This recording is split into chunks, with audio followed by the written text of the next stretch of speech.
Imagine the scene. A plan falls apart, an expectation isn't met, and irritation begins to simmer within us. We feel our pulse quicken, muscles tighten, and the tension escalates until our very frame trembles with the strain. This mounting frustration pushes us to the brink, and when our restraint finally crumbles, anger bursts forth like a raging torrent, sweeping away all in its path. In the aftermath, a fleeting sense of relief might wash over us. We've released the pent-up fury, believing we've done the right thing by letting it out. But is this truly the best way to handle our anger? Science and philosophy suggest otherwise. We often perceive anger as a mark of strength, a powerful force that can help us achieve our desires and assert our dissatisfaction. Many of us see the act of expressing anger as therapeutic, akin to releasing steam from a pressured vessel. Consequently, we indulge in various forms of venting, celebrating, and valuing anger for its supposed utility. But should we trust this widespread belief? This video explores why venting anger might not be beneficial and why we should focus on preventing and reducing this volatile emotion instead.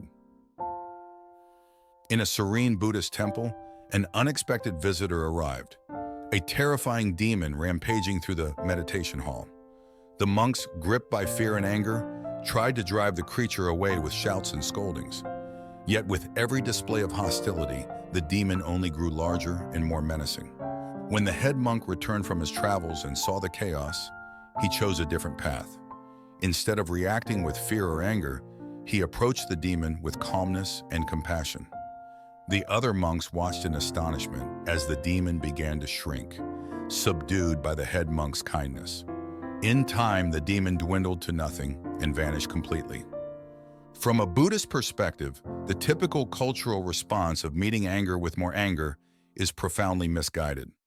Rather than quelling the flames, this approach merely adds fuel to the fire. Buddhists view anger as a significant obstacle to enlightenment, classifying it as a form of ill will. The Buddha condemned anger for a clear reason. It is a destructive force that breeds suffering. When we succumb to anger, our judgment becomes clouded, often leading us to actions we later regret. This intense emotion distorts our perception of reality, prompting us to act in harmful and irrational ways. Therefore, the Buddha saw anger as a great stain on one's character, an impurity that must be cleansed to achieve true clarity and peace. The Stoic philosopher Seneca the Younger shared a similar stance in his treatise of anger. He described anger as temporary madness, capable of driving one to harmful actions, and he argued that it is far better to prevent its emergence altogether. Seneca was critical of Aristotle's notion of useful anger, asserting that anger is never beneficial. No situation, he believed, could be improved by anger over reason. Even in the heat of battle, anger does more harm than good. From a Stoic perspective, anger is fundamentally irrational. A wise person recognizes that there is no valid reason to be angry.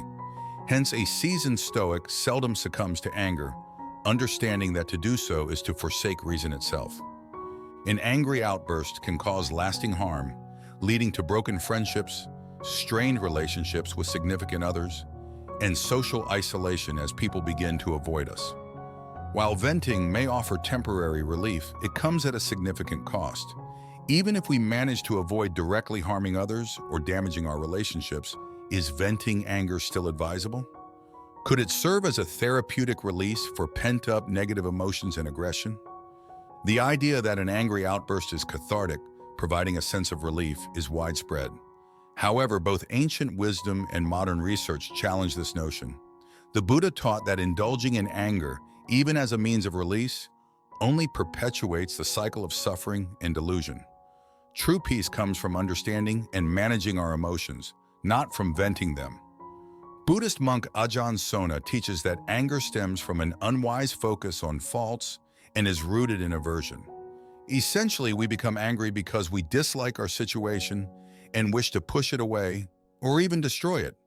Anger always accompanies an unpleasant negative feeling. Sona emphasizes that venting anger, even with the intention of release, is still anger. He explains, "Some people think, when I shout and scream and hit pillows and stuff like this, I get the anger out. No, you don't. No, actually, you're experiencing anger all that time, and it's so unpleasant that it makes you want to scream and hit things. That's the connection between anger and those activities. Perhaps the anger subsides afterward, but what you've just done is set yourself up for more anger. Sona also points out that the relief we feel after an angry outburst comes not from having let it out, but simply from the cessation of the unpleasantness of anger. The anger itself is not truly resolved. It is merely pacified temporarily, setting the stage for future outbursts. But why should we believe these philosophers and religious figures? Interestingly, scientific research aligns with their claims. At first glance, it might seem logical that an angry outburst serves as a catharsis. Releasing anger appears to be a practical solution after it has been building up inside. People often report feeling relieved after a fit of rage, as if they have returned to a pleasant state of equilibrium after expelling the poison within. It's akin to relieving the pressure of built-up excretion by going to the toilet. This concept is known as the catharsis theory.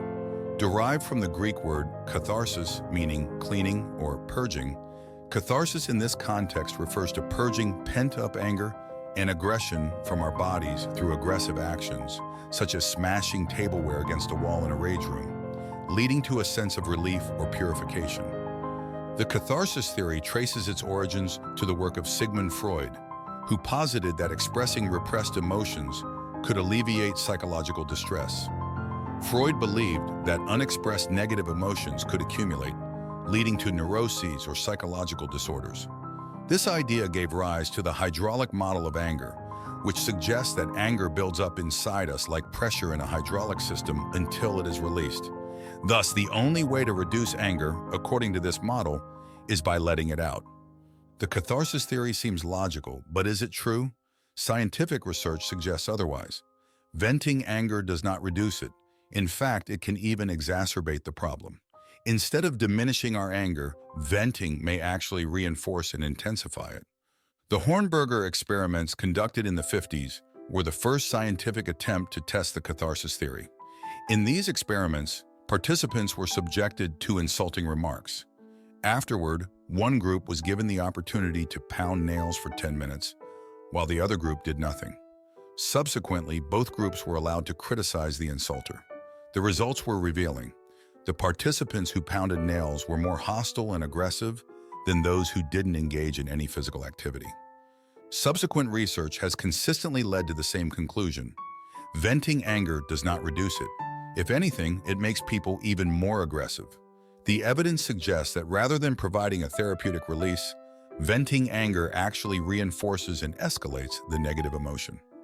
A recent study from Ohio State University analyzed over 150 studies involving more than 10,000 participants. Led by Sophie Kiervik, the research distinguished between arousal-increasing and arousal-decreasing activities. Arousal-increasing activities include vigorous exercise, smashing objects in a rage room, hitting a punching bag, and cycling, common methods for blowing off steam when angry. In contrast, arousal-decreasing activities include mindfulness, deep breathing, meditation, yoga, and some playful physical activities, which help turn down the heat. The findings were clear. Arousal-increasing activities had no overall effect on reducing anger. In some cases, particularly jogging, these activities even exacerbated anger. The research indicates that activities aimed at increasing arousal do not help mitigate anger, and may in fact make it worse. Senior author Brad Bushman, a professor of communication at Ohio State University, has dedicated years to researching anger and its effects. He stated, "I think it's really important to bust the myth that if you're angry, you should blow off steam. Get it off your chest. Venting anger might sound like a good idea, but there's not a shred of scientific evidence to support catharsis theory." Bushman further explained that even though people feel the urge to vent when angry, research shows that any good feeling derived from venting actually reinforces aggression. In an earlier paper, Bushman likened venting to reduce anger to using gasoline to extinguish a fire. It only feeds the flames. Thus, actions like pounding nails, hitting a punching bag, or screaming into a pillow after provocation likely exacerbate anger rather than alleviate it. The worst advice for managing anger, he noted, is imagining your enemy's face on a pillow or a punching bag and hitting it. Yet this is precisely what many pop psychologists advise people to do. If followed, such advice will only make people angrier and more aggressive, wrote Bushman. Bushman's findings align with the teachings of Buddhist monk Ajahn Suna. When we let anger out, we don't reduce it, we merely intensify it. Venting anger is the very anger we mistake for its cure, a truly ironic situation. Research supports that arousal-decreasing activities are effective in managing anger. Both Buddhists and Stoics would agree that it's better to avoid arousal-increasing activities. Instead of engaging in rage rooms or aggressive behaviors, consider mindfulness practices, meditation, yoga, breathing exercises, and playful physical activities. These methods help to calm us down and diminish our anger rather than fueling it. So rather than visiting a rage room, join a meditation class. Instead of making threats, try some Russian system of breathing exercises. These practices provide genuine relief and help cultivate a peaceful mind.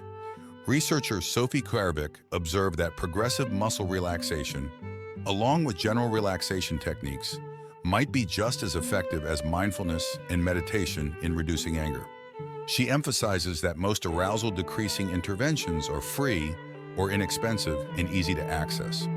You don't need to necessarily book an appointment with a cognitive behavioral therapist to deal with anger. You can download an app for free on your phone, or you can find a YouTube video if you need guidance, Kwervik explained.